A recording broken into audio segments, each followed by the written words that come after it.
এই ড্রয়িংটাতে একটু প্রবলেম আছে, একটু যদি বা ক্লোজ করো তাহলে দেখাচ্ছি।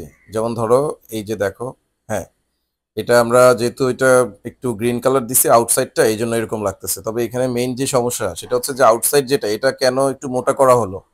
আমাদের মেইন ইস্যু কিন্তু আউটসাইড না, আমাদের মেইন ইস্যুটা হচ্ছে যে ভিতরের যে কংক্রিটটা আছে, ভিতরে যেই টাইগুলো আছে এটা, সরি টাইগুলো আছে এটা, এই টাইটাই হচ্ছে এখানে মেইনলি দেখার বিষয়। আর বাইরের আউটালটা আমাদের থাকবে একটু চিকন নর্মাল লাইনে, আর ভিতরটা একটু মোটা থাকবে।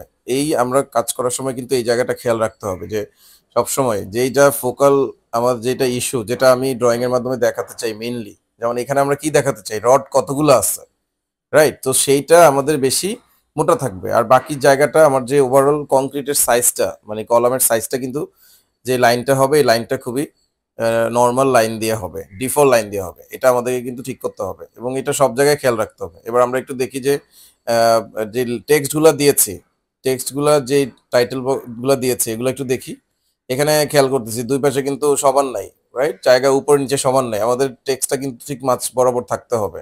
তারপরে এই লেখাটা আমাদের হয়তোবা এক লাইনে হতে পারে, বা যাই করি না কেন প্রতিটা জিনিস আমাদের কিন্তু অ্যালাইনমেন্টটা ঠিক থাকতে হবে। এবার একটু দেখি এখানে, এখানে কিন্তু আমি দেখতে পাচ্ছি একটু যদি কাছাকাছি যাই, এখানে টেক্সট ঠিক আছে, ডাইমেনশন ঠিক আছে, কিন্তু কিছু ডাইমেনশন একদম লেগে গেছে। আবার এই ডাইমেনশনটা একটু যদি দেখি, এই যে কাছাকাছি গেলে দেখা যাচ্ছে যে কি অবস্থা, রাইট? এটা ঠিক করতে হবে। এখানে দেখা যাচ্ছে যেটা অবশ্যই রং হয়েছে, হ্যাঁ, কোনো না কোনো একটা রং হয়েছে। তো এই কারণে দেখা যায় দুইটা আলাদা হয়ে গেছে। তো আমাদের অ্যাকুরেসি মেনটেন করতে হবে। আবার এই জায়গায় ফুটিং কিন্তু ডাইমেনশন গুলো একদম কাছাকাছি চলে আসছে।